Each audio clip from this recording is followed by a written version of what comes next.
I'm going to call to order the regular meeting of the Board of Commissioners for February the 21st, 2011. At this time, I'd ask everybody to stand for the presentation of colors by Cub Scout Pack 38, Poplar Tent, Presbyterian Church.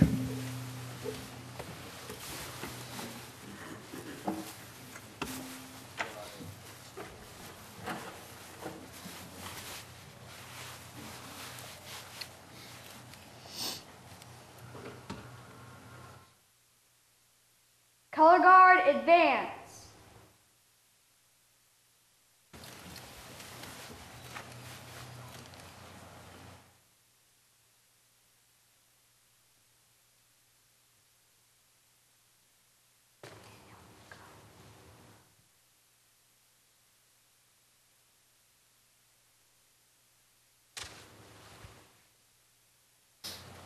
Color guards, prepare to post the colors.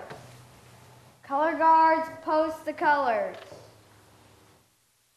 Color guards, salute. Please join us in the Pledge of Allegiance.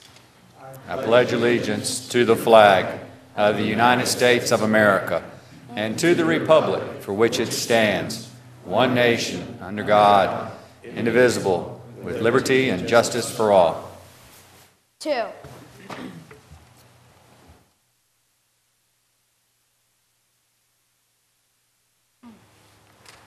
Color guards, return to your post.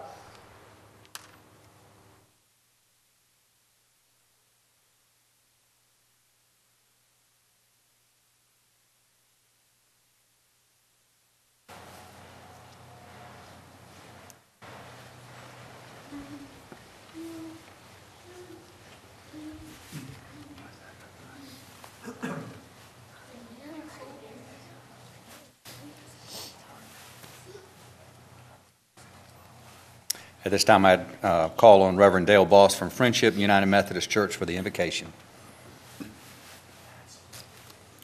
Thank you. Let us pray. Most gracious and loving God, we thank you that we're able to be here tonight. We thank you that we have the health and the freedom to assemble like this. We thank you for each member of this board and that they would lend their time and their wisdom to this important county function. Now we ask your blessing upon this meeting and all those assembled here. May they be guided by your eternal principles. May they have the wisdom to see past the good to the excellent, past the worries of today to the concerns of the future. Remind them to listen more than they speak and to hear not only with their ears but with their hearts, so that justice, compassion, and common sense may rule the day. Be with all the citizens of this county as we work together to make Cabarrus County an even better place to live. Give us the strength of character, the courage, and the patience to endure a slow economy, but show us all what we can do to improve the plight of our neighbors. This we pray in your precious and holy name. Amen. Amen.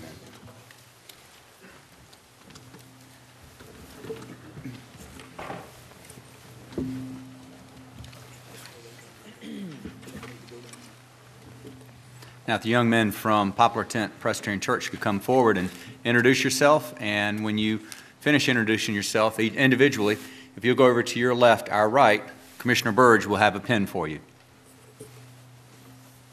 Hello, my name You can come all the way up to the mic. You don't have to be shy. We need to get a good picture of you for the TV. My name is Chase Carter. My parents are Pam and Brian.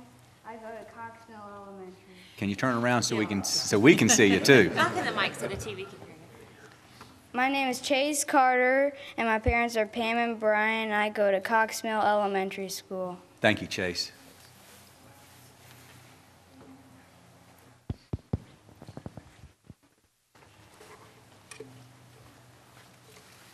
My name is Daniel Usry, and I go to Coxmill. My parents are Lori and Mike Usry, and I'm 9 years old. Thank you, Daniel.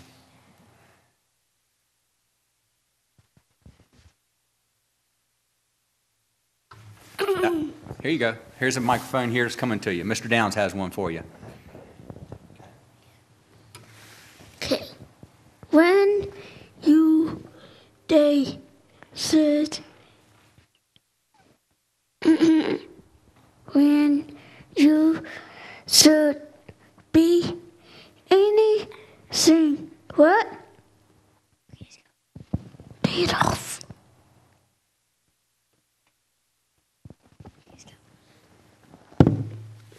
Thank you.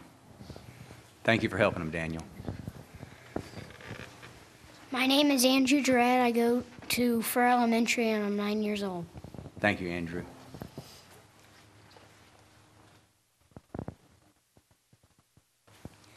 My name is Nicholas Ellison. I go to Cox Mill Elementary School, and I am 9 years old. Thank you, Nicholas. My name is Zach Miller. I go to Cox Mill Elementary School, and I'm 10 years old. Thank you, Zach. My name is Jimmy Maley. I go to Carly Fur, and I'm 9. I am Graydon Adams. I go to Michelin Regional Scholars Academy, and I'm 9 years old. Thank you.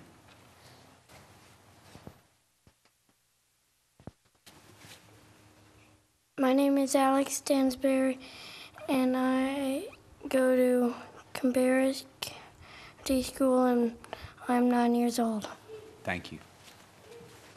My name is Matthew Blanding. I go to Cox Mill Elementary, and I'm 10 years old. Thank you, Matthew.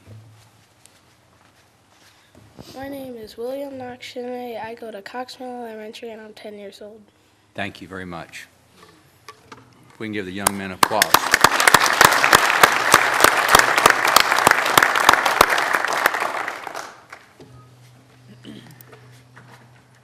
In our packets tonight, we have the minutes from January the 3rd and January the 18th. Do we have a motion to approve the minutes as they were presented?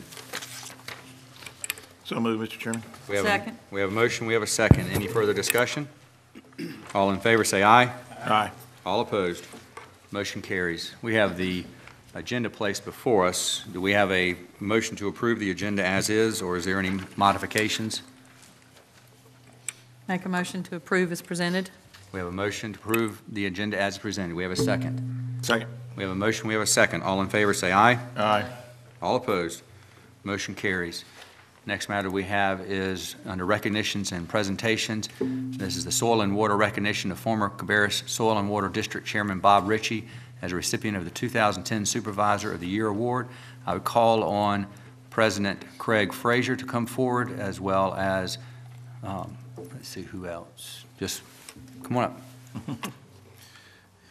Mr. Testman, are you going to be standing in as well, or? Mr. Ritchie, if you'll come up, sir. As you said, I'm Craig Frazier, the president of the North Carolina Association of Soil and Water Conservation Districts. I'd like to present this plaque. It's 2011 Outstanding District Supervisor of the Year, presented to Bob Ritchie for outstanding leadership and contributions to the Working Lands Initiative and the Community Conservation Committee by North Carolina Association of Soil and Water Conservation Districts. And I'd like to say y'all have a wonderful supervisor here. This is the second year, I think, in a row that y'all have had the Outstanding Supervisor of the Year award from our association in Cabarrus County. And I hope you realize the importance of your support to your local soil and water district. I know they greatly appreciate it, and your citizens also will greatly appreciate it. Thank you, Mr. Frazier. Mr. Ritchie, do you have any comments? I appreciate that, Mr. Chairman. If I could address the board, I would like to express deep gratitude to the association for awarding me this Outstanding District Supervisor of the Year award.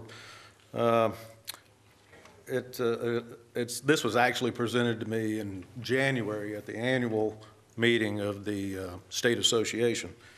And I appreciate Craig coming down to represent this award, but it kind of seems to me there's a lot of people that did a lot of work that aren't recognized for this award, whereas I may be the focal point of that. I would like to recognize all the hard work that a lot of people have put in to accomplish some of the goals that were highlighted with this award, and not least of whom is this Board of County Commissioners.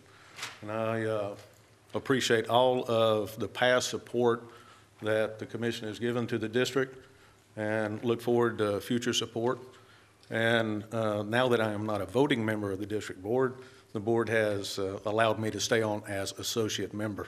So from time to time, you may be able to see me come up and say a few words. I'm real proud of the fact that Commissioner Cabarrus come on board as a liaison to the district board. And again, appreciate your time. and continuing on with this award. Before you leave, Mr. Ritchie, there are some committee members for the Soil and Water Convention, Soil and Water Board here. Can you introduce them so that some people can know? I can. One of our board members, Vicki Porter, if you can stand up, Vicki. Vicki is new to the board since November election, but another feather in her cap, she also serves as a member of the State Soil and Water Conservation Commission, who oversees all districts in the state. We have another associate member, Vicki's wife, Tommy Porter. Vicki's husband. Oh, I'm sorry.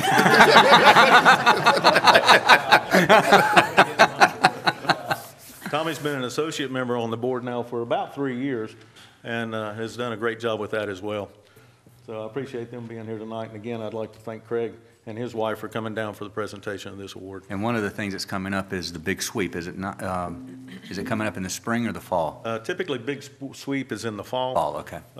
Stewardship Week is Okay. right around the corner, though. Okay. Thank you very much. Thank you.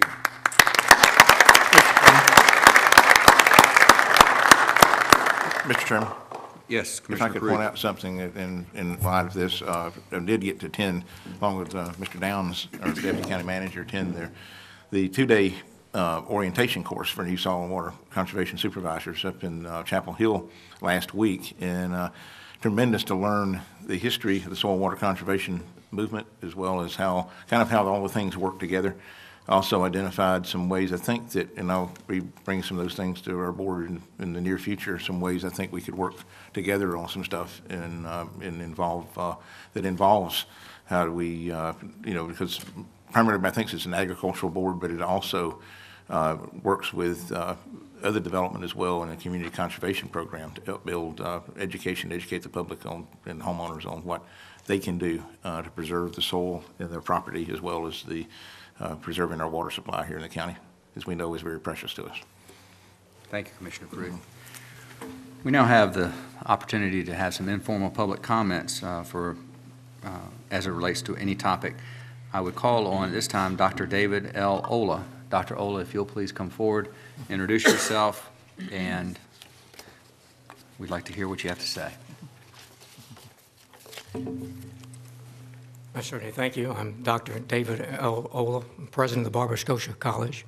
On behalf of our Board of Trustees, I want to thank you for providing this opportunity to come tonight. My goal is to try to offer information, perhaps to inform better our citizenry and for our commissioners to know what we're doing at Barber Scotia College.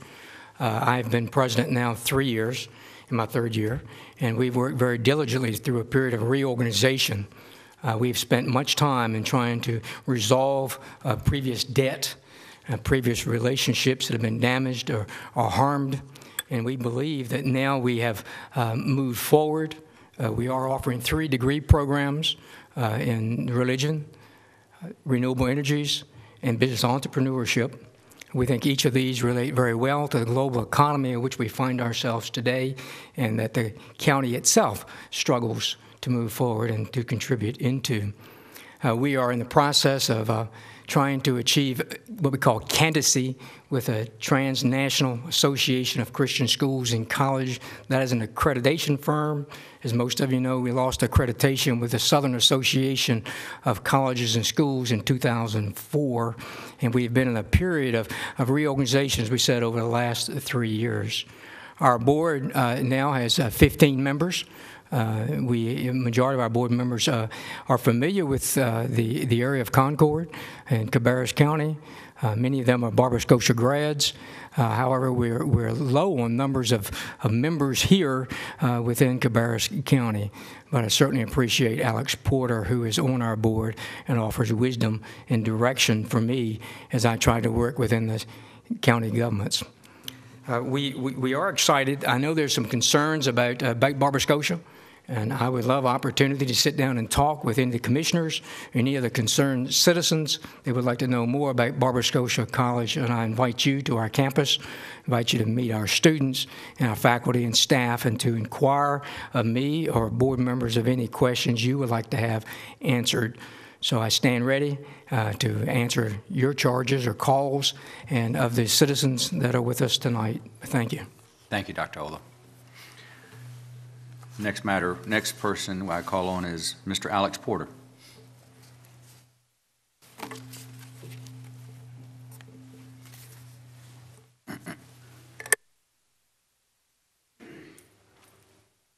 I'm Alex Porter, here to speak to you tonight about Barbara Scotia, and what brought me here was the article in the paper and the discussion that you folks are reported to have had. Barbara Scotia is a wonderful asset, would be a wonderful asset to any town, any county. And I was delighted to read that you guys have talked about it a little bit. I'm here to encourage you to continue to do that. Barbara Scotia needs three things, as I see it. One, we need accreditation. Two, we need money. To get accreditation, you have to have money. To get money, you have to have accreditation.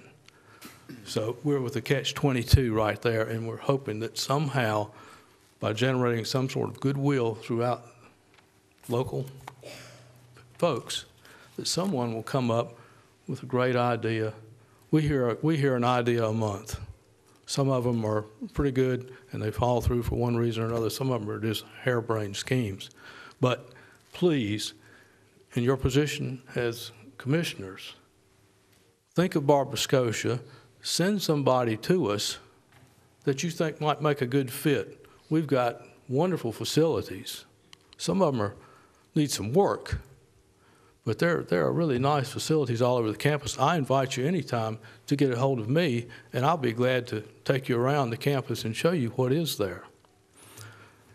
And John Cox, too, I'm asking you the same thing I'm asking the commissioners. Is in your everyday workings with people, you're bound to run across someone who could help Barbara Scotia, or Barbara Scotia could help them. And I just want you to keep us in your thoughts, please. Thank you. Thank you, Mr. Porter. Next we have is Mr. Price Crutchfield.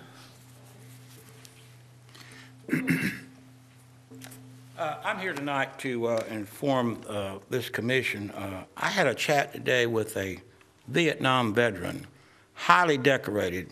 He's 100% disabled. He sustained some horrible wounds in the war. He's maintaining that the Concord police roughed him up. They, in fact, shoved him into a wall. He alleges that they shoved him into a wall while he was in handcuffs. He couldn't defend himself. He says there was 3 of them, Concord police. And I've got a photograph here that he furnished for me. Would y'all like to see it? What you can do is when you finish talking, you can hand it up and then we'll pass it around. Horace, he's very upset about this. He seems to be someone who would not tell a lie. I can just tell. I just have a way about these things. And in our discussion, in our social interaction, there were some other veterans there too while he were making these claims. I didn't see anybody else interjecting or making any other comments or saying anything that might not be contrary to what he had to say. So I have every reason to believe that what he's saying and condemning is so. I think it's another case where the Concord police, there's probably, maybe they were inexperienced police, maybe they just had maybe they overreacted. I don't know. But according to what Horace has told me, the Concord police clearly overreacted and physically harmed him. He went to the doctor. And he said that when he went to the doctor, that doctor just so happened that he treats the Concord police. And the doctor told him that it'd be a conflict of interest if he made any kind of report or anything because of the things he does for the Concord police. This is what Horace told me. Now, Horace couldn't be here tonight because he's sick. He's not doing too well. Again, he's 100% disabled. He's told me that he's going to be coming to some future meetings when he gets to feeling better. Now, I've got Horace's telephone number in my pocket. If there are any veterans here tonight that would like to speak to Horace about this, I can furnish his telephone number. He's an open person. He'd be glad to converse with you. Now, I know you won't care about a thing I got to say, but maybe you'll listen to a disabled veteran who honorably served his country and was highly decorated. I saw an array of medals. Why would this man make this stuff up? The Concord police have a long history of getting away with stuff. I know firsthand what they do. If you won't listen to me, maybe you'll listen to a disabled veteran. Thank you. Thank you, Mr. Crutchfield.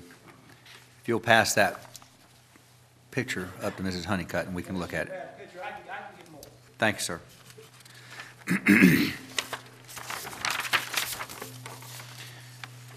Next matter we have is under the consent agenda. We have a motion to approve the consent agenda. Mr. Chairman, I'll make a motion, but also if I could make a comment about one of the items before we vote on it. So I'll make a motion that we approve it. We have a motion to approve the consent agenda. We have a second. Second. We have a motion. We have a second. Commissioner Cruz? Yeah, I just wanted to point out on item number 1, and I think there's been some, I've had some discussion with some members of the Animal Preservation Protection Advisory Committee about kind of, and it may have been misunderstanding on my part, we're going to move quicker than what we thought on this. And I've explained to them that this would be brought back up in April, but I want to stress to the board how much we are, how far that committee has come in the last year from sitting around a table and not really trying to figure out what to do to being very unified in their efforts and energy, a lot of passion. And I want to stress to our board, we need to move on this as quick as we possibly can. I know that Mr. Day is going to be bringing us back a report in April, but because I think the longer we delay, the longer we wait on it, it's just going to start that energy and it's going to start to wane. And we could be back where we were at before because there's been, like I say, there's a tremendous amount of passion, tremendous amount of energy, a tremendous amount of that has developed over the last couple of months as we have met. And I know when I first started meeting with them, it was very frustrating at times, but they have come together very nicely in putting together a proposal. So I would urge that we move quickly on this as soon as we get the information back from our manager. And also, if I don't possibly even provide an update in March, at our March work session, I don't have a chance to work on anything between now and then, but for that as well, to kind of keep it on the front burner. So. Thank you, Mr. Cruz. We now have a motion. We have a second to approve the consent agenda. All in favor say aye. Aye. All opposed. Motion carries. Next we have is new business. G1 is Economic Development Grant Request for S.P. Richards Company in public hearing. This time I call on Mr. McDaniels for the presentation. Yes, sir. Thank you. As we discussed at the work session 2 weeks ago, S.P. Richards is considering a location in Kannapolis for a new distribution center. That location is just in the Afton Ridge development, not too far from the Super Target, just a little farther north of there. They're considering a $11.8 million facility. Of that facility, $10 million will be in real estate and another $1.8 million in equipment. They're expecting to add 66 new jobs with an hourly wage of $18.75 per hour for clerical, warehouse, and drivers, and $87,000 per hour, or not per hour, per year. That's a substantial raise, $87,000 per year for managers, supervisors, and sales, and we expect 13 positions. And both of those exceed our average wage in the distribution and logistics sector. As we go through the grant analysis, in year one, the company would pay roughly $63,000 of taxes on that new real estate investment, the building itself, and would receive a grant, should the commissioner see fit, of $53,500, still netting the county an additional $9,450 that it currently does not receive since that property is currently vacant. On the personal property, the $1.8 million of investment, the company would pay around $11,000 on taxes. Grant would equal $9,600 roughly, still netting the county $1,700 in taxes that's not receiving today. That would continue through year 1, 2, and 3. We do depreciate or expect a depreciation on the personal, and then in year 4, the grant would go away. The company would continue to pay its taxes in all these years, except in year 1, 2, and 3, they would receive a grant. The EDC board did approve this on January 25th. Last Monday night, the Board of Kannapolis voted unanimously to offer grants on a similar basis, the 3-year 85% proposal that's in front of you today. I'd be glad to answer any questions and hope that you would entertain a public hearing. Any questions for Mr. McDaniels at this time? I have one. Mr. Burge. In the work session, you said this company was moving from Charlotte and Winston-Salem, correct? They're considering that right now. So my question is, how many of these jobs are going to be created from Cabarrus County, and how many of them are going to be relocated? We don't know currently, just because we don't know the mix of, if someone, say, worked in Charlotte and lived here in Cabarrus, they could easily make the transition. But we do know that a large number of these employees will be coming from the Cabarrus County region. Any other questions for Mr. McDaniels? Mr. McDaniels, if you can, in regards to any grant that if we were to pass a grant, that they only receive monies once they pay their taxes in full. Yes, sir, that's correct.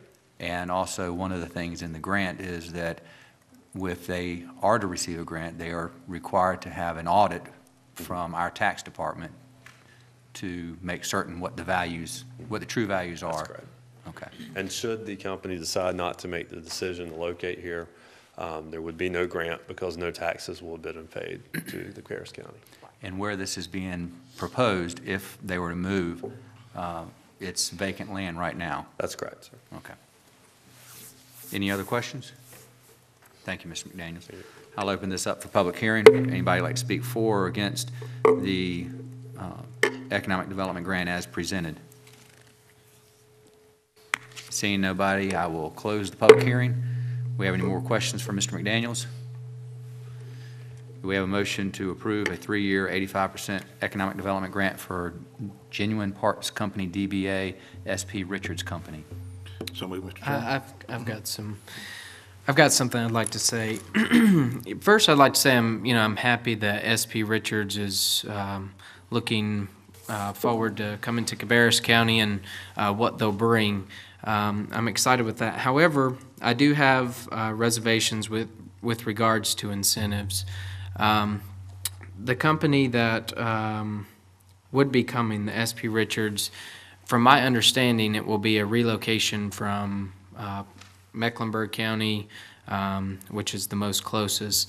And my gut feeling says that most of those jobs will come from Mecklenburg, that there will not be many jobs created for Cabarrus County citizens. I think it's important to note that I understand that Cabarrus County plays in the scheme with has to compete with other counties to bring business in. However, I wish there was some sort of reform at the federal level which would even the playing field for all counties in the state of North Carolina as well as all around the country, so that each county is not having to participate in this incentive program. I know there's many small businesses throughout Cabarrus County that employ more than 66 jobs and have never received an incentive, and they sustain those jobs. So I just would like to say that I'm going to have to respectfully dissent my vote this evening in regards to this. I think it's important, to look at perhaps incentives for a company that would be coming to the Philip Morris property, large companies that could fill that property. However, on this particular incentive package, I'll have to dissent with the regards that there's unknown whether these 66 jobs are going to be Cabarrus County citizens. My gut feeling says majority of those will be coming from Mecklenburg. We have yet to have a motion. Do we have a motion? We have a motion to approve. Do we have a second? I'll make the second. Any further discussion? My question, if we were not to work and do everything we can in regards to incentives, is the federal government's not going to touch this. Everybody knows that in this room. Everybody knows that's watching us on TV. The federal government's not going to touch it. And to sit blindly and do nothing until the federal government is going to do something is, I think, is short-sighted right now. I think that we need to act, and we need to do everything we can to create new jobs. This will create 66 new jobs, and that hopefully all of them will go to Cabarrus County residents. If it's 1, 2, 3, or 4, that's 4 that we don't have right now. And it gets people back to work, and that's what we need. We have a lot of synergy going on in Cabarrus County with a lot of companies coming in, or we have companies coming in here that are investing in Cabarrus. And what I see here is that even if there were not 66 Cabarrus County people being employed, which I hope there are, we have an investment of a minimum of $10 million, which, doing my math, is that our investment gets repaid in a little over 5 years, if not less, depending on the value as the property hopefully increases in value, so that it looks as though we would have a payback in year 5, at least right now, if not sooner. If everybody can just turn the phones off or put them on mute, that would be great. Anyway, so I think that this is a good investment for Cabarrus County. It creates 66 jobs that we do not have today, or potentially creates 66 jobs that we do not have today. And I think that we need to do everything we can to create more, because once you have this, it will open up more property and more ideas for future investments in Cabarrus County. Mr. Chairman, one thing to add to that is I think one thing you have to consider as well, and I can hear what Mr. MEASMER is saying, I think is, you know, again, I've made the statement from here before, whoever created the idea, whoever the first county was so many years ago that created incentives as a way to attract business, you know, that's where it got started. But I look at it going $63,000 in projected property taxes once the incentive program is over with. $10 million investment. Now, if you took those and you, instead of that $10 million investment in a distribution center with 66, with an employment center for 66 people, whether they're Mecklenburg residents or Cabarrus residents, they're probably more likely going to be using and shopping in our stores. They're right next door. They're going to be eating in our restaurants here for lunch. They're going to be having a presence in Cabarrus County. But if you took that $10 million and say you built 50 $200,000 homes, you're going to generate about 30 school kids, which is going to be about $450,000 worth of school construction you're going to have to worry about. So I think that by getting this with, you know, industrial property with possibility of, you know, $63,000 in minimum of property taxes that would take that burden off of residential property taxpayers, I think diversifies our economy. I don't think there's any way we can tell whether or not one job or all 66 will be Cabarrus County residents. But what it does tell us is that we will have new investment, and we need that on that other side of the balance sheet in regard to residential versus commercial. One thing that was in the program that I don't think Mr. McDaniels brought up, but their benefit package is very good also. It provides medical, dental, vision, 401k, life insurance, employee assistance. There's a lot of benefit here that it's not just a run-of-the-mill company. It's providing a livable wage and providing health insurance for their employees. Well, Mr. Chairman, I agree that, as you said, the federal government's not going to touch the issue with incentives, but I think it would be important to note that if commissioners across the state or across the nation would stand up and take a stand to vote no, it would fix the problem itself. Also, I would have to argue that I think the company would relocate to Cabarrus County regardless. Cabarrus County is an attractive county in itself. This property is located near 85. We have 85 going through. We have a good balance of rural business. I think Cabarrus County is a very attractive place to relocate regardless of incentives. Also, one thing to note is a few agenda items that we're going to touch on this evening would be the idea of adjusting the property tax rate. And if we're going to have to adjust the property tax rate, I think it's important that we do not lose out on revenue that a company that would otherwise relocate here anyway.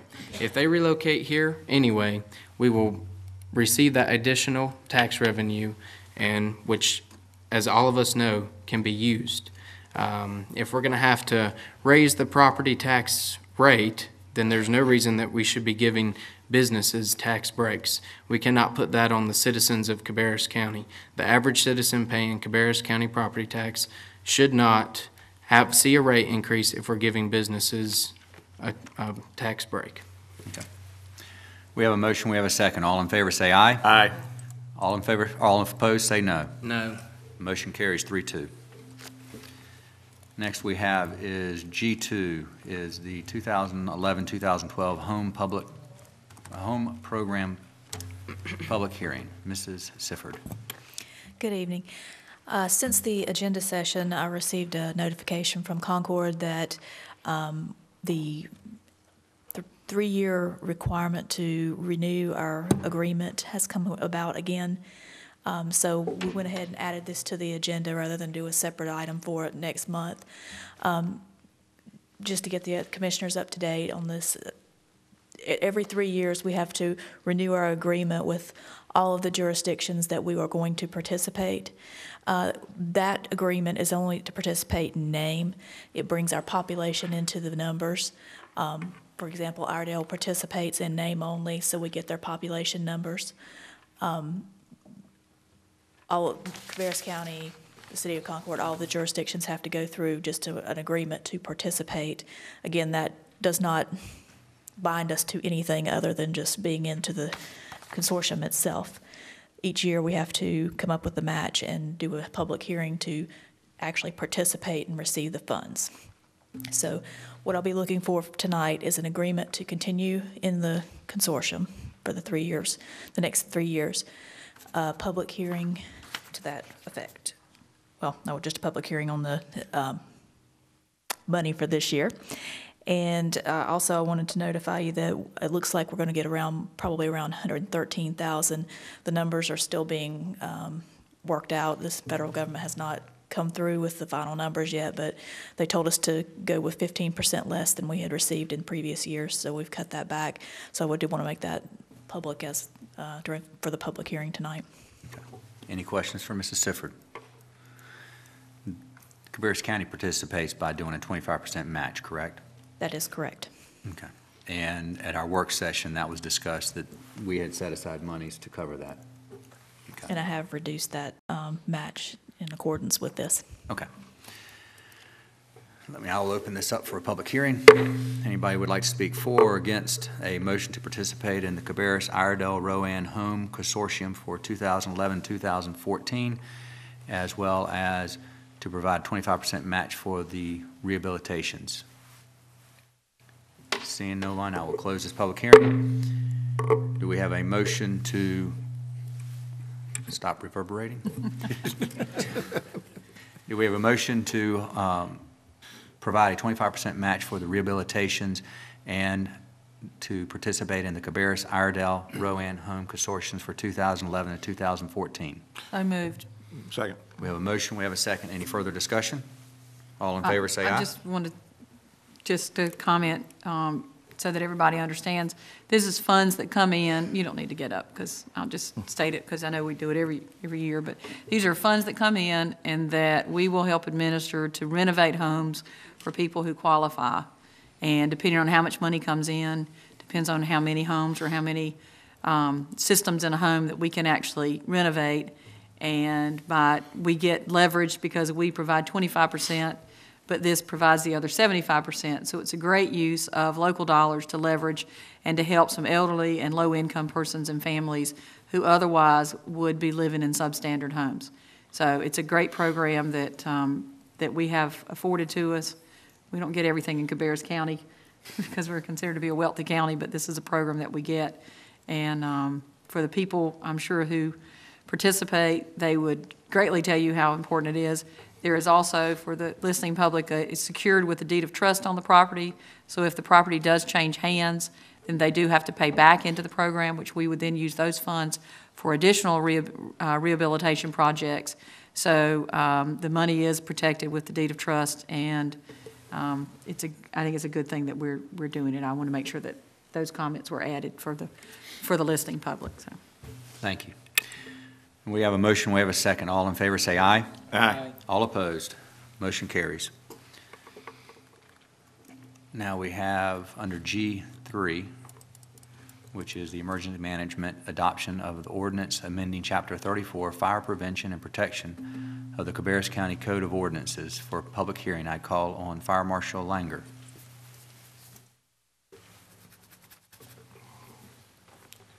Good evening, ladies and gentlemen of the board, County Manager.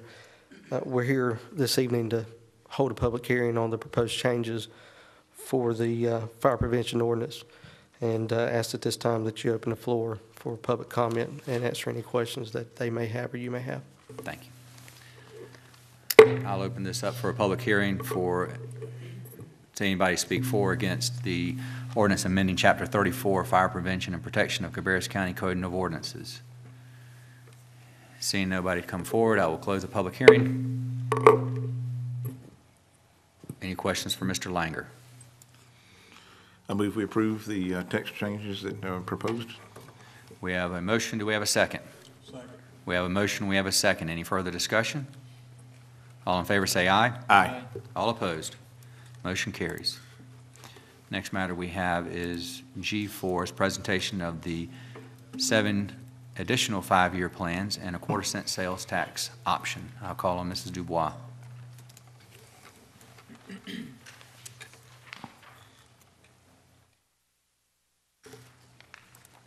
Good evening. At the work session, we went over 5 plans, and I think the information was given to all the board members, and if they had any additional questions or concerns were to get in touch with me, and 2 additional plans have been presented for you this evening, and a modification to the last plan, 7, has also been laid at your computer for you this evening. But I guess a short summary of these plans are 1 and 2 are showing you the quarter-cent sales tax option that you had discussed at your retreat and the work session to decide whether the board would like to pursue that on a referendum for the public to make a decision on whether they would like to have a quarter-cent sales tax.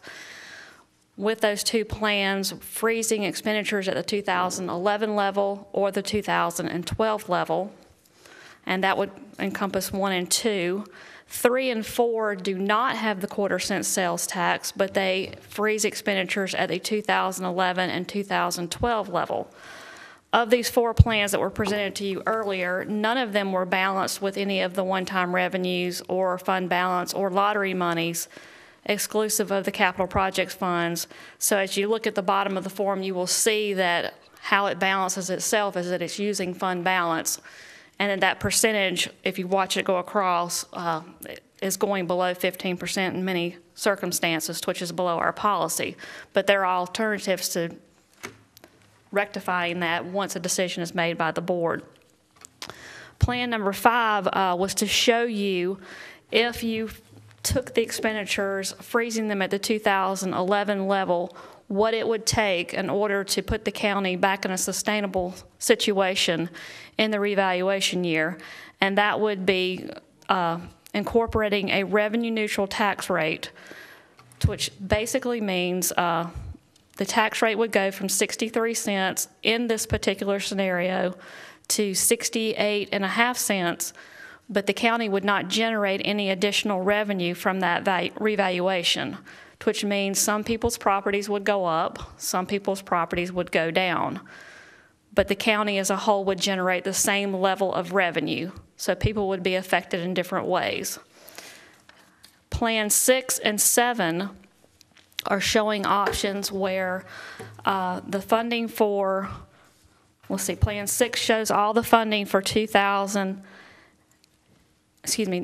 freezes the funding for 2011 except for the current expense for the schools of $840,000, but does not incorporate the quarter-cent sales tax.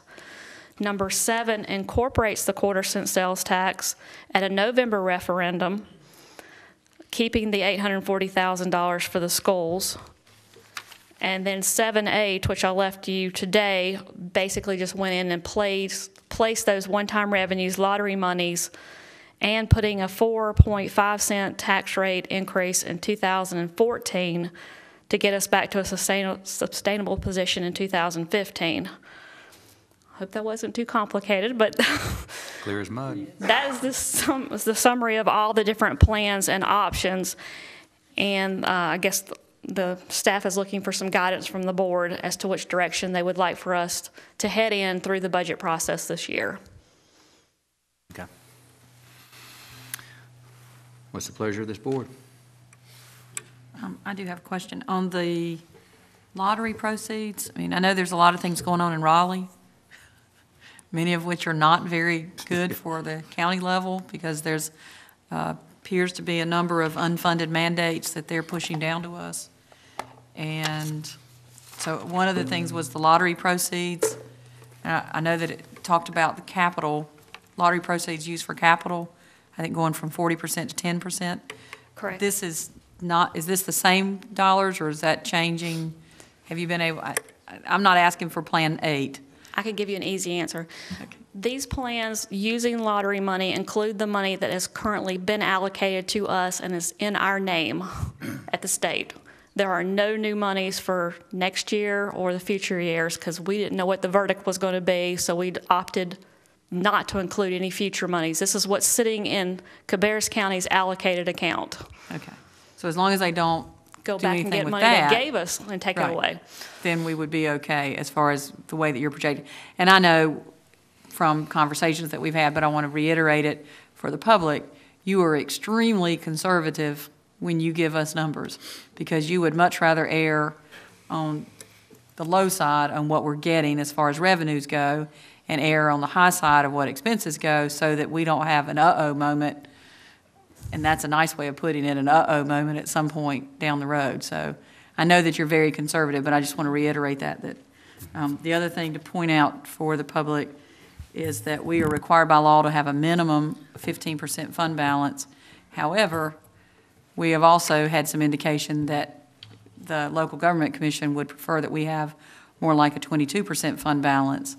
And so there is a reason why counties have to have a fund balance. We are required to have that on hand. So some of these plans drop way below 15%, which if we were only looking at 1 year and not 5 years out, we would be short-sighted if we adopt a plan that goes way below, because that's not sustainable and we're not allowed to do that. So I'm just making those comments for the public. These are on the website as far as our agenda packet goes.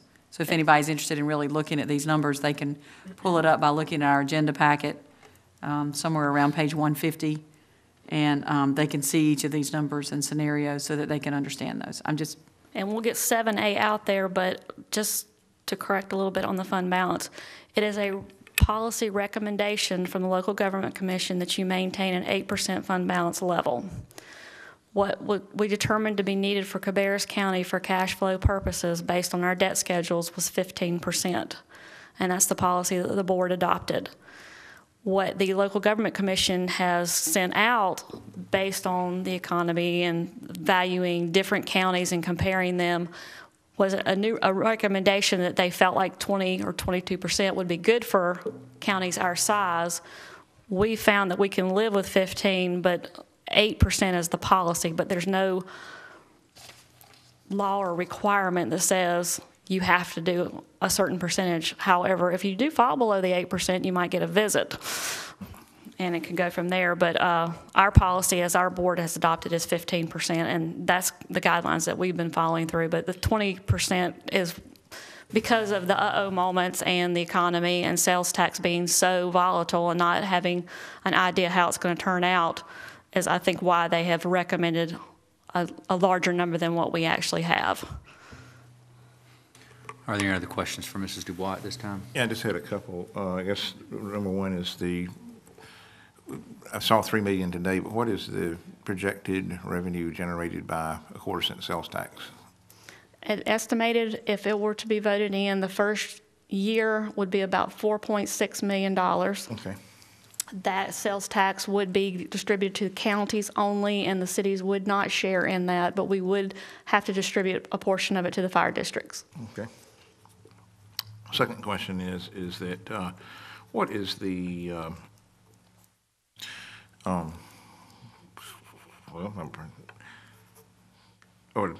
yeah, that's it. No. I thought I had more questions, but I didn't. Commissioner MEASMER?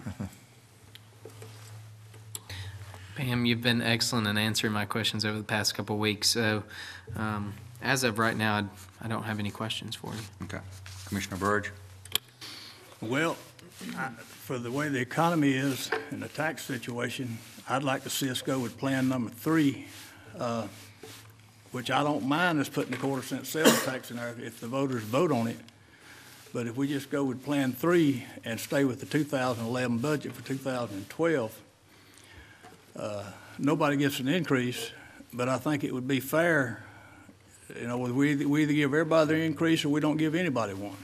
is the only fair way to do it, I think. But, you know, we're probably going to have less tax dollars to spend next year than what we got this year. I just need one point of clarification. When I look at Plan 3, that does not have the quarter-cent sales tax. I think Plan 2 has the quarter-cent sales tax and freezes expenditures at FY 12. Plan 1 has a quarter-cent sales tax freezing at fiscal year 11. So I'm assuming you mean Plan. Well, I said I would like to see us go with Plan number 3. Okay. But if the voters want to vote a quarter-cent sales tax in, I'm Okay. fine with that. Okay. Well, I think that tonight we need to make a decision as it relates to two things. One is, are we going to do the quarter-cent sales tax or not? And then two, are we going to freeze? And if we're going to freeze expenditures, are we freezing at fiscal year 2011, which is what we're in right now, or are we going to freeze in fiscal year 2012 going forward? Those are the two decisions that I think that it boils down to what staff really needs. I mean, the particulars that's within the budget and how these numbers work out, I don't think that they need a decision right now. Would that help, Mrs. Dubois? Yes, that would give us a goal to work towards, and then we could come down to 2 plans and do one plan with a quarter-cent sales tax and one without it. Okay. But answering the 2011, 2012 question would be very, very helpful. Okay. As it relates to freezing expenditures at the fiscal year 2011 or fiscal year 2012, what is the discussion of this board as it relates to that? Well, I would say that we freeze it at the 2012 level, and the reason would be that we have talked to schools over the last year, and we have repeatedly told them that this is what they needed to plan for, and so I think we need to honor that, that's what they've been working on. So I would suggest that we freeze it at the 2012 level. Okay.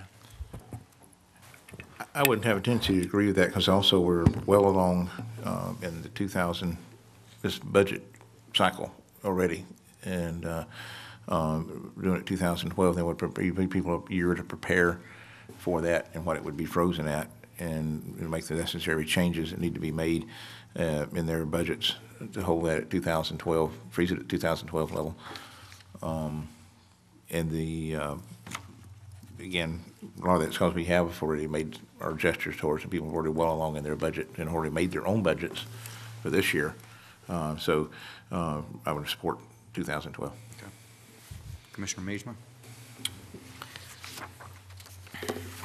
I strongly believe that the items need to be frozen at year 2011, with the exceptions of the schools, the public schools. I've sat in on several of their budgeting committee meetings, and they're having a really, really tough year financially, and I think that they could, out of all, they could use the money the most.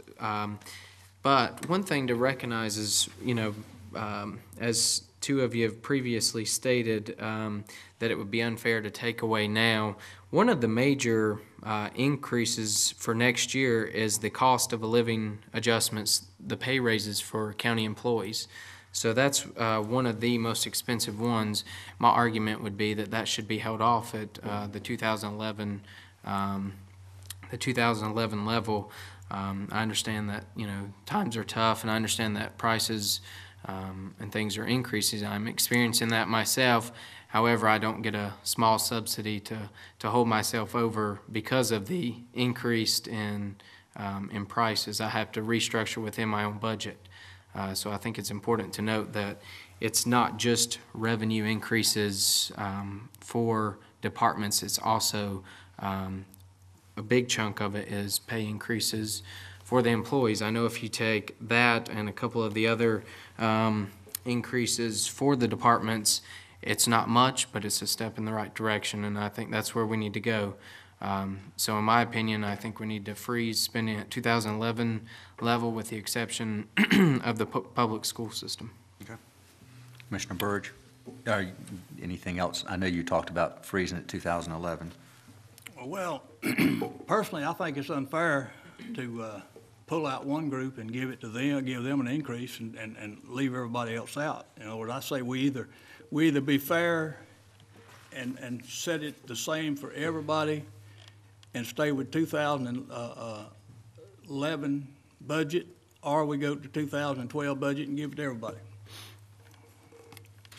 Well, I think that I'm more of the opinion that it needs to be at fiscal year 2012, freezing at fiscal year 2012 as it relates to the COLA or any other, when you talk to this, when you're looking at smaller, when you're looking at line items, that is something that we can talk about in the budget workshops, or when we're looking at the budgets and deciding what we're going to do at that point in time. But I think that when we sit here today in guidance, I would suggest that we freeze at 2012 levels.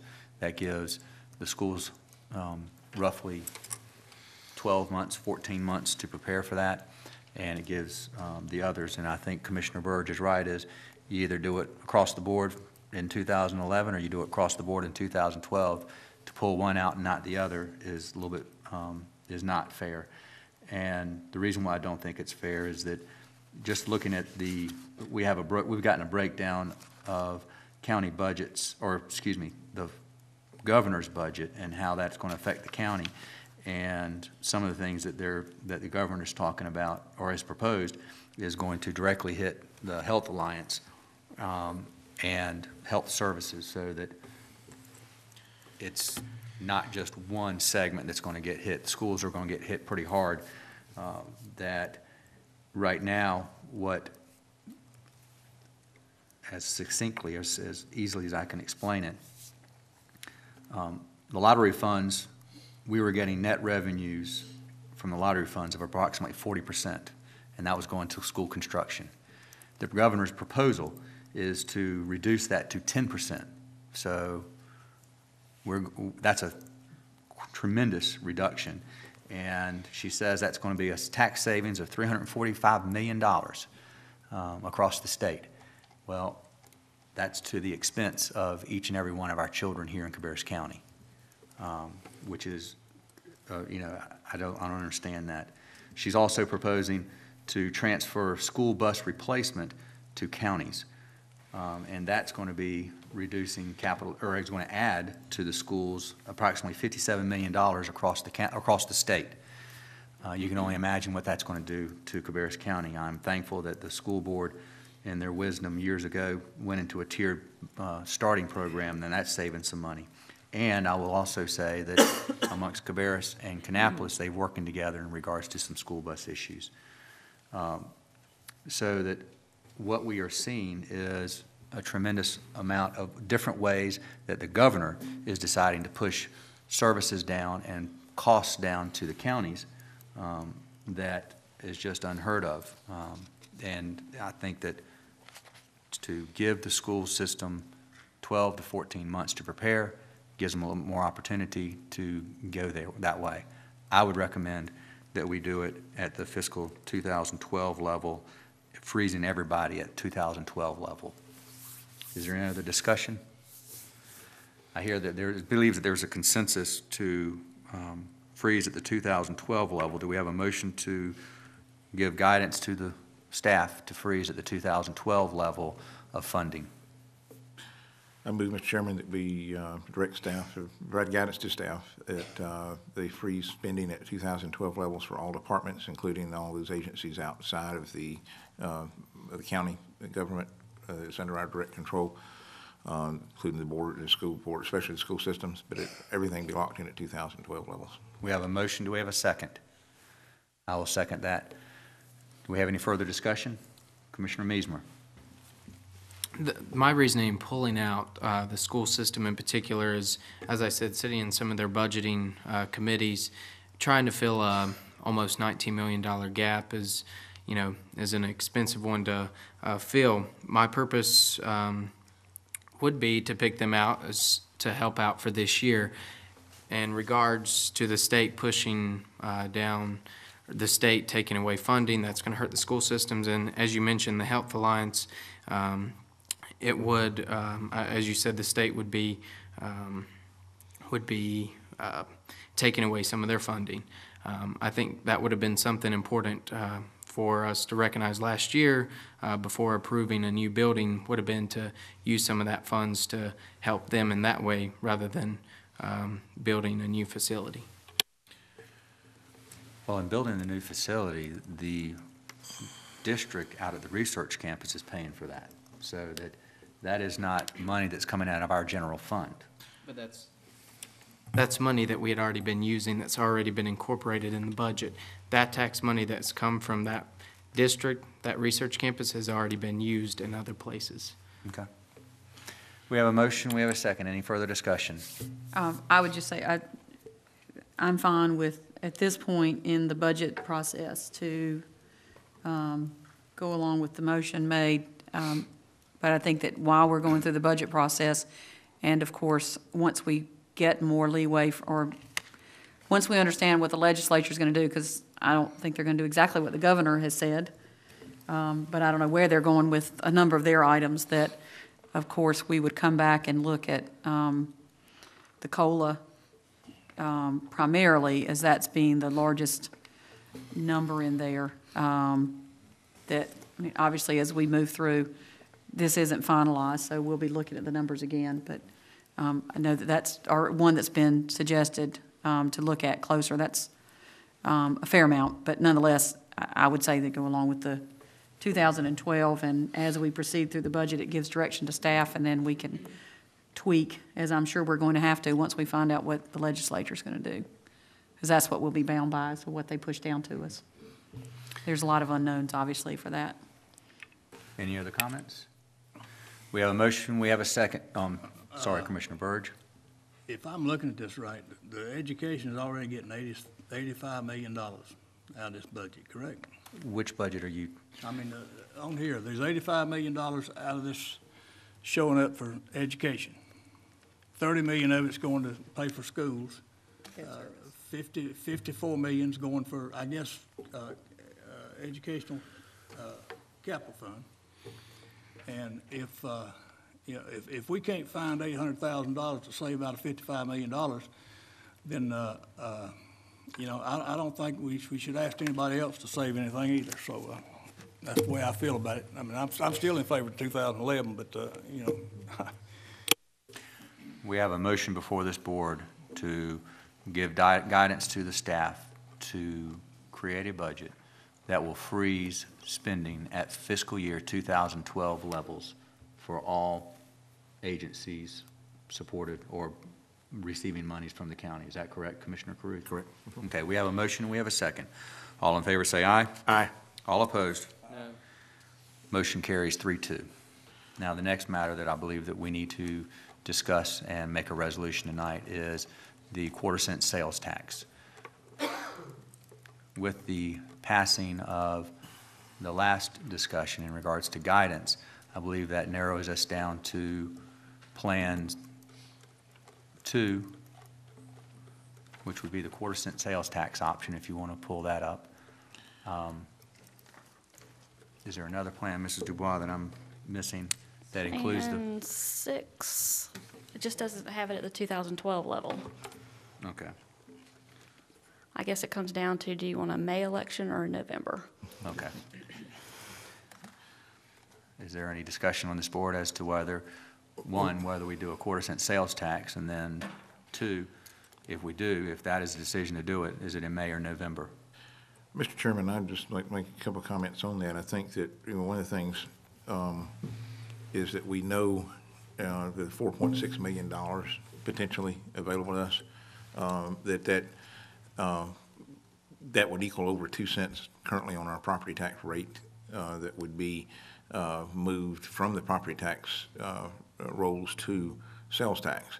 I know that we, 10 years I've been on this board, that we, one of the most frustrating things is that counties have no options, or very limited options, for how to in their toolbox for how to raise revenue. And we've relied solely on the property tax. We have a possibility very good possibility, we're going to lose the funds that we get from the APFO to help build schools with. The legislature rarely gives counties the option, in which they did that 2 years ago, for us to be able to raise the sales tax a quarter cent to help fund school construction. And I think that by the fact that we have two of the greatest tourist attractions in the state of North Carolina, we have many visitors that come not just from the state and other counties in North Carolina, but from out of state throughout the region that come to Cabarrus County, and we've become a tourist destination in a lot of ways. That it would, to use the example of, I bet you your property taxes in Orange County, Florida, where Walt Disney World is located, are probably pretty low. And I think that we have a way to transfer, whereas property tax is paid for 100% by the citizens in Cabarrus County, whether it's 10, 20, 30, or 40% of sales tax is paid by people visiting our county. It's a way for us to diversify that and transfer that burden and let some of the visitors help pay for a lot of our services that we provide here in Cabarrus County through this sales tax. So I would guess make a motion that we call for a referendum, let the voters speak, and let the discussion ensue about whether or not we have this referendum and whether or not we have the sales tax. And I would push for the May timeframe because of the fact that we would not be able to take advantage of the revenue until after the first of the year if we had one in November. Okay. We have a motion to place a quarter cent sales tax referendum on a May ballot. Do we have a second before we have discussion? Second. We have a motion and we have a second. Now, do we have any discussion as it relates to a quarter cent sales tax being implemented being on a referendum in May of this year? I think it would be wise for us to hold the referendum until May. I think it's important to note that there are no elections being held in May. There's no municipality primaries. If we were to wait until May, there are municipal elections. You may wait until November. I'm sorry. Apologize. Yeah, if we were to wait until November, there are municipal elections going on, so individuals will already be going out to vote. It would also save the county a little bit of money to wait until May, and I know wait until November. I know one of the points is if we were to hold it over till November, the county still picks up a good portion of the election. But that is money that the municipalities will not have to spend on their election. Therefore, it will save, whether you're a city taxpayer or county taxpayer, it's going to save the taxpayers to wait until November.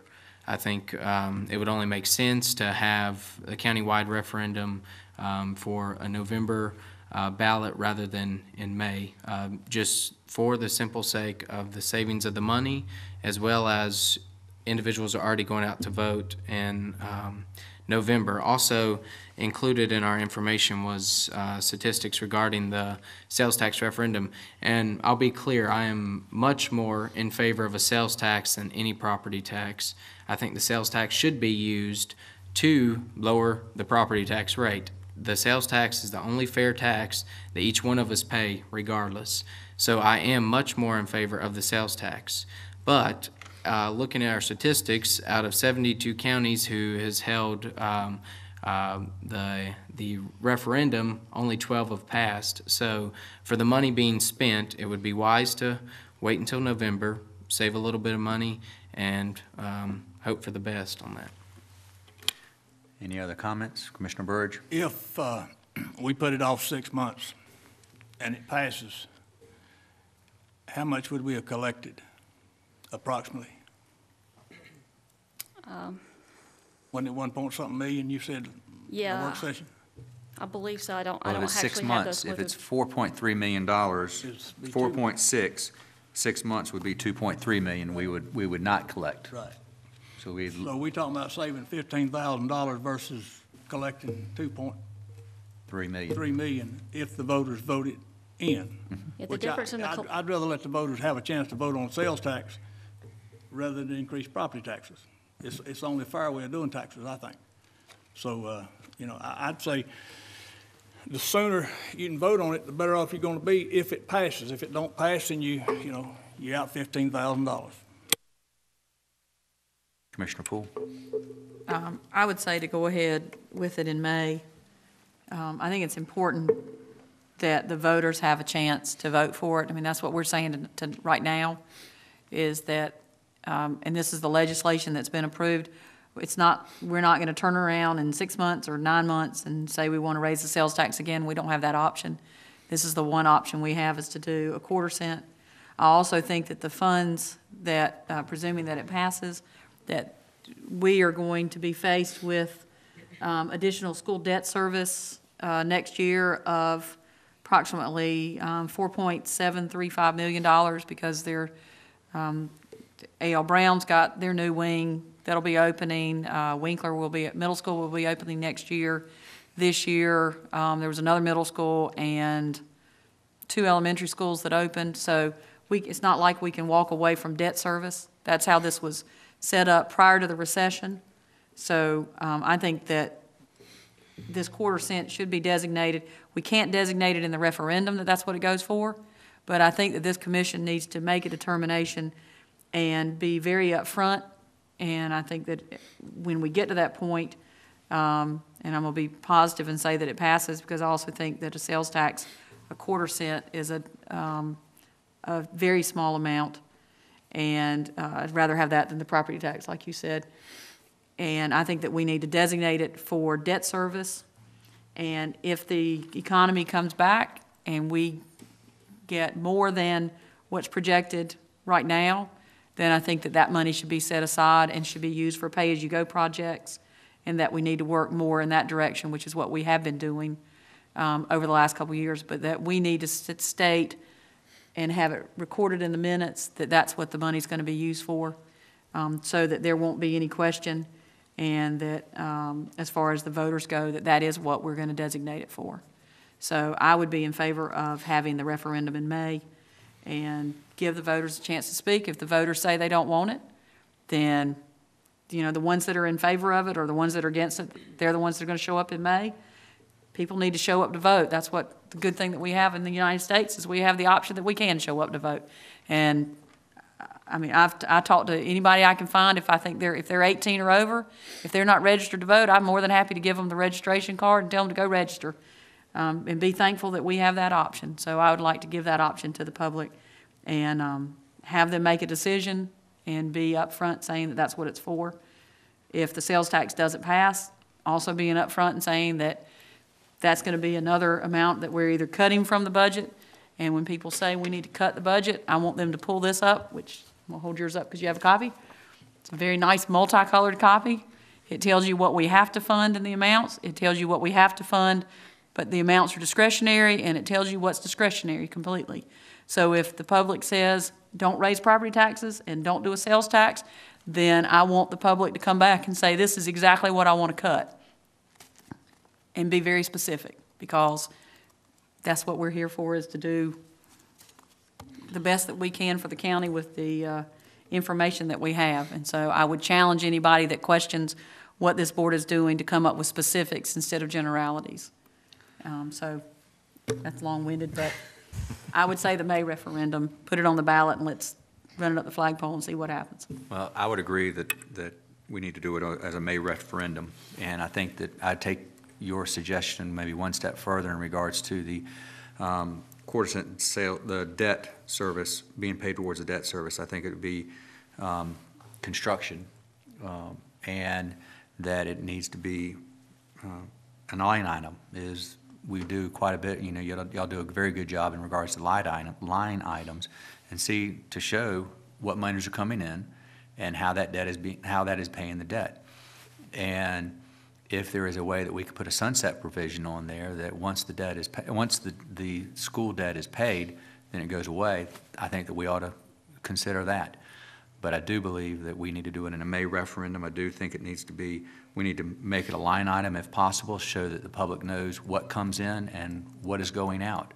And if there's any surplus, it needs to be held to either do a pay-as-you-go, like Commissioner Poole said, or prepay if we can. My concern about prepaying the note is that we may be under a clause in the contract that we can't prepay for the first 10 years or 12 years, but I'm not certain.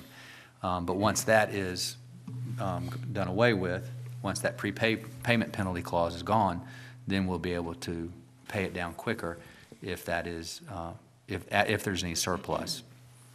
I think that to wait until November is we don't see the savings because we still have to make the payments. And at that point in time, our budget's already been made, and we may have to go back and change things, which I don't think is right.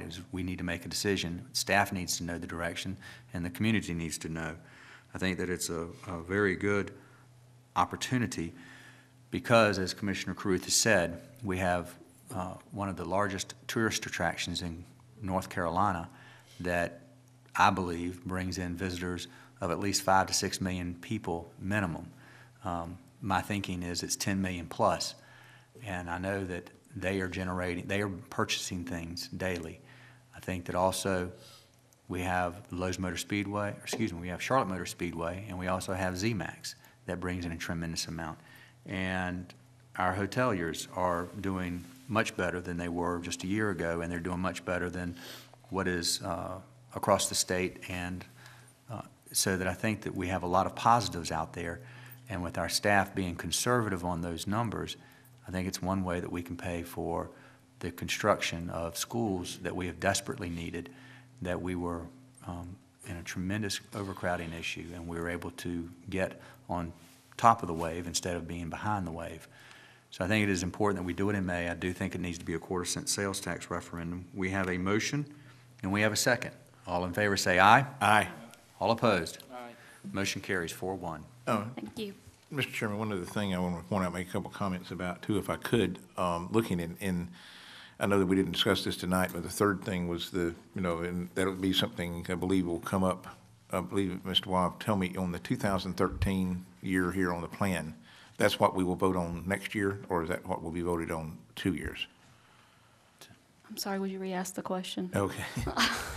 On the 5-year plan, 2011, 2012, 2013, the year that we come up that we will have to make a decision on the revenue neutral tax rate, whether to raise the tax rate or not, will come up next year in our budget negotiations in next the fiscal year 13 budget year. Which will be next year then. Right, a year from today. And I just want to point out, a couple of things, I think, because we've been through this cycle before. And I think that, back several years ago, and Mr. Bois, Mr. Day, and myself were here at the time that it happened. And I saw it really the first 3 years I was on this board of how, in to show and to proclaim proudly that tax rate had been lowered, we delved into the fund balance, and we took the fund balance down and kept taking it down year after year after year. And what happened then is that in 2005, it resulted in a 10-cent tax rate increase, and then the year after that, reval increase. And what I caution is the time bomb, because we've got the APFO that we don't, right now they're going to lose that source of revenue. We also have seen by the emails going back and forth since Friday of the governor and the state Senate, state legislature are all looking at crafty ways that they can push down the cost of, balance the budget on the backs of local taxpayers once again. And my concern is that if we got to watch that fund balance, and if we let the fund balance, and I see the trend on several of these going down, and what's not on there is 2016, and I'm afraid that we're going to hit that wall again if we're not very careful. And what brings me to say is that we look at that revenue neutral, without a revenue neutral tax rate.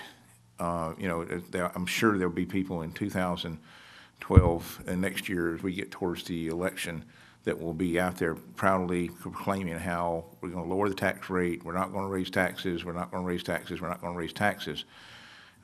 Well, I think that, as Commissioner Poole pointed out, I think that one thing that's got to be done is that there's got to be a public discussion about how we do what has got to be reduced, because without that, there's a $10 million budget hole that's got to be plugged by fund balance or by cutting services. And this is not going out and just finding and cutting back, and rather than getting 4 ballpoint pens, you get 3. This is a strategic change of direction for this county.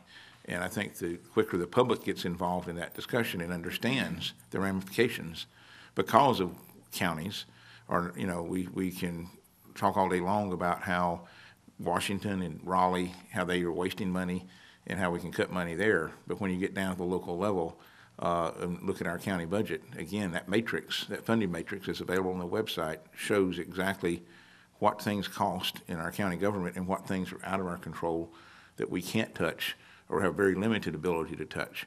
And unfortunately, it does hit the things that many people, the same people that would say that they don't want their taxes raised, are the same ones that are going to be the first ones in line when you start cutting programs back.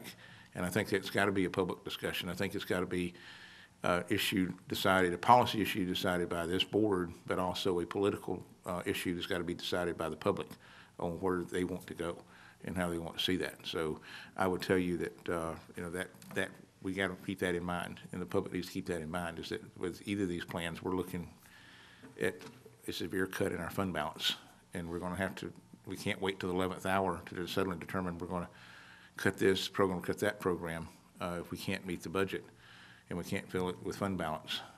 We've got to make those, start that discussion now with our constituents and with the public to let them understand what it's going to entail. I had it's like my son coming to me before and wanting $10, and I tell him I don't have $10, and he gets upset, asks for $10 again, and he starts begging for $10, and I tell him I don't have $10, and the louder he gets doesn't mean that suddenly my money machine turns on and I can give him $10. I still don't have the money, and that's what we've got to be, the public has got to understand, and that's what we've got to have the discussion. I think it's got to be community-wide on what we're going to do and what is the future of this county going to look like in light of the budget crunch that we've got and the reduced revenues and what's going on in our economy. Commissioner Poole. Yeah, and I think one of the things that's happening is a lot of people are really looking at what we're doing locally, which is great. But I hope that the community and I hope that our newspapers are going to have information about what the governor's budget looks like and what the legislature's talking about, because that directly impacts us. I mean, it's one thing, I know the schools are worried about what the legislature's going to do to them, but if you start looking at what you have right there, this printout of the things that the governor is trying to push down to us, it's a huge impact. I mean, one of them that's being talked about is how long somebody that's been sentenced in the court system has to stay locally. Well, that's a huge impact on our budget. I mean, we're already seeing a huge impact, but if they turn around and, I don't remember, they're right now 90 days, if Right. they turn around and say that everybody that's sentenced, I'm just going to pick a number, to a year or less has to stay locally, then we're talking about 9 months that we now have to pick up. There's no money coming with that. They're talking about, like I said, the buses, they're talking about so many different areas of pushing it down to us, and if this part, just doing this in the budget has taken us 7 drafts to get to, I don't envy you when this starts coming down from the legislature, because the only thing that we can do is to raise the property tax. And, you know, none of us want to do that, but if the legislature turns around and throws down at us, you know, I don't know, $20 million that we have to cover that we haven't been covering, then that's a huge impact. And there's not a thing that we can do about it if the legislature makes that decision. In North Carolina, the legislature rules. That's pretty much what happens. Whatever they say you can do, you can do. Whatever they say you can't do, you can't do. If they say you're going to pay for it, you're going to pay for it, because that's just how it's going to go. I'm not getting this warm, fuzzy feeling that our representatives in Raleigh are going to stand up and say that not to push it down to the county, because that's real easy. They can balance their budget on our backs, and we have to balance our budget on the backs of the property owners, and that's the only choice that we have. So I would encourage everybody, I would encourage our newspapers, any local media, to cover what's going on in Raleigh and make sure that it's on the front page. I'd love to see a column every day on the front page when it comes out telling, you know, what's the latest flavor of the month. It's a flavor of the day in the legislature, because it's a moving target for us. And make sure that everybody knows. Don't just, you know, fuss at us. We're easy because we're local. We're out eating dinner and lunch and breakfast and people can come up and get us, but they need to be looking at what the legislature's doing, and they need to be making phone calls. I can call our representatives every single day, but I'm just one person. But if we can get the general population to call and say, this is unacceptable, what you're pushing down on us, then maybe they're going to start listening to us. But it's going to take all of us working in that direction to make something happen. Or 63 cents that we're at now, or the 67.5 that's in this 7-year plan, is going to look like chump change compared to what the legislature's getting ready to do to us. So that's just fair warning to everybody that's listening. Thank you, Mrs. Thank you, Mrs. Dubois. Next matter we have is G5, is the approval of the Cabarrus County 2011 legislative goals. We have these before us. Is there anything additional that we want to add? We have down here amend North Carolina General Statute 14-399 to allow regulation of delivery of unsolicited telephone books, asking to try and regulate that so that if you don't want a telephone book, it shouldn't be thrown out the end of your driveway, basically. Also, reinstate the sales tax exemptions for public schools. Study the impact to local government finances of exempting nonprofits from requirement of paying property taxes, and review possible payment in lieu of tax requirements. Number 4 is address unfunded mandates, Department of Social Services, schools, jails, you've heard quite a few of them tonight, by providing additional funding or additional funding sources. Review the use of local government incentives in business recruitment, in particular the practice of local governments bidding against each other for projects. Change North Carolina Rural Center's grant/loan award criteria to more closely match the USDA rural development aid requirements, specifically remove the prohibition against aid to municipalities in Tier 3 counties, and the top 5 priority goals and policy statements from the North Carolina Association of County Commissioners. Do we have a motion to adopt the legislative goals for 2011? So moved. Do we have a second? Second. We have a motion, we have a second. All in favor say aye. Aye. All opposed? Motion carries. With that, I believe we've covered all the new business. Is that correct, Mrs. Honeycutt? Going on to the appointments to the boards. We have on the Adult Care Home Community Advisory Committee, do we have a motion to reappoint Mrs. Elizabeth Ryan to the Adult Care Home Community Advisory Committee for a 3-year term ending February 28th, 2014, and to appoint Teresa Dakins and Mr. A.L. Fleming to the Adult Care Home Community Advisory Committee for 1-year terms ending February 28th, 2012? So moved. We have a motion, we have a second. Any discussion? We do have Mr. Fleming in the audience. Thank you for coming, Mr. Fleming. And we have a motion, we have a second. All in favor say aye. Aye. All opposed? Motion carries. Next matter we have is the Criminal Justice Partnership Program. Do we have a motion to appoint Judge Martin B. McGee to the Criminal Justice Partnership Advisory Board to complete an unexpired term ending April 30th, 2013? So moved, Mr. Chairman. We have a motion, we have a second. All in favor say aye. Aye. All opposed? Motion carries. Next we have is the Juvenile Crime Prevention Council. Do we have a motion to appoint Judge D. Brent Cloninger to the Juvenile Crime Prevention Council, complete an unexpired term ending June 30th, 2011? So moved, Mr. Chairman.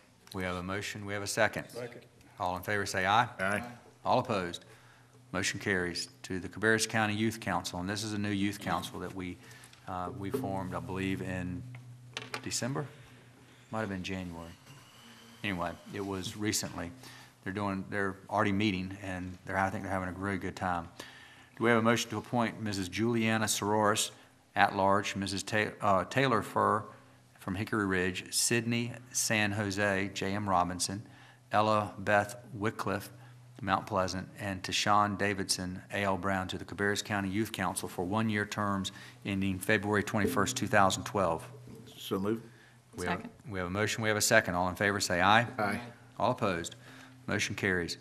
Do we have a motion to appoint Ryan Himes, Ryan Essick, Elena Dean, Seth Bollenbaker, Daniel Hicks, and Drew Smith to Youth Council for 2-year terms ending February 21st, 2013? So moved, Mr. Chairman. We have a motion. We have a second. We have a second. All in favor say aye. Aye.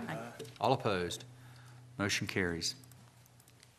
And also to ask, there's vacant positions at Central Cabarrus, Concord High School, Cox Mill High School, and Northwest Cabarrus High School. So if there are people that are, other students that are interested from those schools specifically, we would like to have your application so that you can also participate.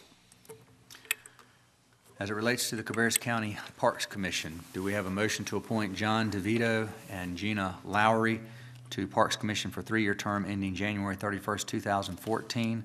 Appoint Blake Kiger to complete an unexpired term ending January 31st, 2012, and to appoint Clara Swallows for a 3-year term ending January 31st, 2014. So moved. We have a motion, we have a second. We have a motion and a second. All in favor say aye. Aye. All opposed. Motion carries. Now on the Food Policy Council, do we have a motion to reclassify the alternate seat to a regular voting seat representing florist farmer, reclassifying the physician seat vacated by Linda Goodwin to an alternate position, and appoint Shannon Johnson to complete an unexpired term ending May 31st, 2011, and appoint Mrs. Jessica Castrodale to fill the marketing nutrition seat to complete an unexpired term ending May 31st, 2011, including an exception to the multiple service provision of the appointment policy. Do we have a motion? Do we have a second? We have a motion, we have a second. All in favor say aye. Aye. All opposed. Motion carries. On the Adult Care Home Community Advisory Committee, do we have a motion to remove Mr. Don and Mrs. Marcia Lowry from the Adult Care Home Community Advisory Committee roster? Second. We have a motion, we have a second. All in favor say aye. Aye. All opposed. Motion carries. Under the Industrial Facilities and Pollution Control Financing Authority, do we have a motion to remove Carl Donahue from the Industrial Facilities and Pollution Control Financing Authority roster? So moved. We have a motion, we have a second. Second. All in favor say aye. Aye. All opposed. Motion carries. We have some reports that are here before us, and do we have any comments from this board? Mr. Chairman, I just wanted to update, if I could, some things that are transpiring in regards to PBH. PBH has, we voted unanimously, the board did at our regular meeting last Thursday, to seek a merger with, and to seek legislative changes to do a merger with Alamance Caswell LME, which is Alamance Caswell counties. So they will be, if all goes well and we get the some legislative changes made and understand that they're ready to roll with those, then there will be, the negotiations will begin on that. And the plan is right now is that if that merger is successful and goes through, then there will be some changes that will take place in the governance structure of the organization, because if you, once you add 2 more counties, you start approaching 30 members on the governing board, which almost approaches a third of the size of the legislature. So there will be some changes there. One of the thoughts is to be a smaller governing board, to be like a PBH would become a regional LME, and may shrink the number of appointments that we have from this county. But there will also be advisory boards that we put together for different districts within that region. So that I'll keep you guys informed on what goes on in respect to that. But it's going to be a tremendous advantage to be under one umbrella. And then, of course, Alamance Caswell will be able to take advantage of the current Medicaid waivers that Piedmont has. It has been a resounding success for them in the way the funding formulas work in regards to the LME. What's an LME? Local management entity. Okay. Okay. What has happened, and for folks that care, the sorry, that came out the wrong way. But, I mean, most folks probably do not understand at all about the LMEs. But what it did was it didn't come up very bad. I apologize if I offended anybody with that. But it's been a long day. One of the things they're doing is they've done is moved away from the model up till 2001 was that Piedmont was a direct provider of mental health, substance abuse, and developmentally disabled services to the local population.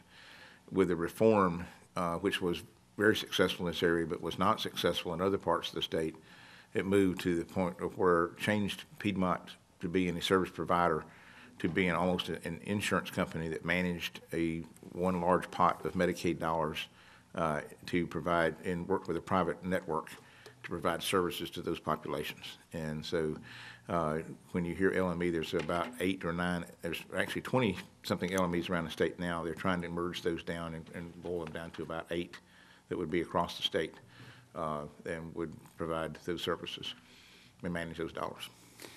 Any other comments? Just a reminder, Ms. Honeycutt forwarded to everybody, the commissioners, the preliminary statement on the Water and Sewer Authority's budget, because they're beginning the budget process, and Commissioner Caruth and I serve on that. I wanted to give you that information to look over. If there are any comments that you have that you'd like for us to take back at the meeting next month, either one of us would be more than happy to do so. But we did want to share that with you from our meeting this month. Okay. Did want everybody to know I didn't get a chance to tell everybody about the Health Alliance that we had a meeting recently and wanted to touch base with everybody that our Health Alliance is working in conjunction with the North Carolina Division of Public Health and Division of Medical Assistance and Community Care Network of North Carolina to help reduce the state's infant mortality rates. And I believe Cabarrus County is one of the lowest rates in the country in that regards, and also to address or assist children with special health care needs.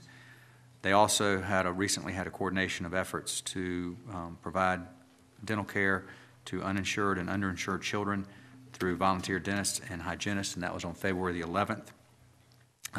And that they have been addressing some issues in regards to MRSA. There was not an outbreak, but an issue that they investigated and were able to take care of. And also the flu season is still going on. They're having some issues with that, and I know that in school a lot of the kids have been having some problems. We talked about earlier about some of the government's proposals, and they're hitting Health Alliance. They've also her proposal is also directly impacting the Department of Social Services and a lot of the services that they are providing. There's a lot of reductions as it relates to that, and I just compliment Mr. Rose and what he's trying to do to try and cover those gaps in regards to those cuts.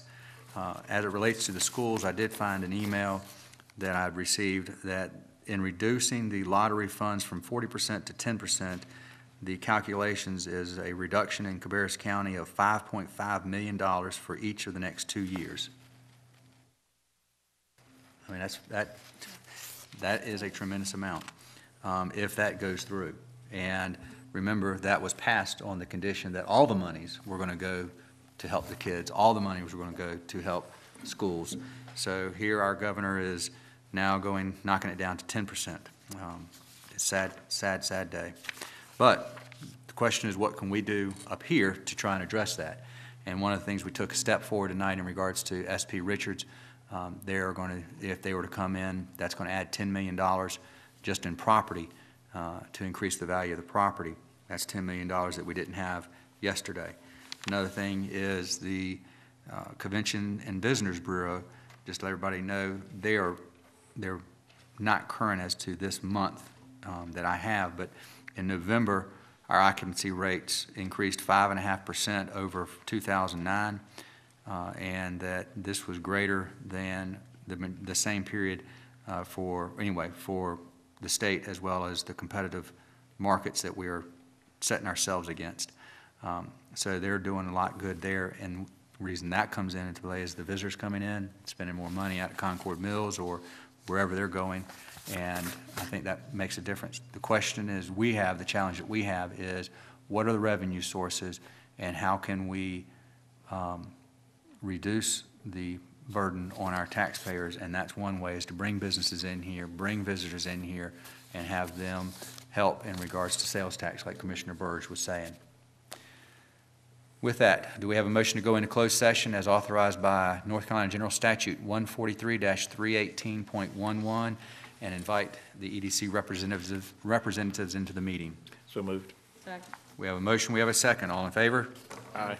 All opposed? Motion carries 5-0.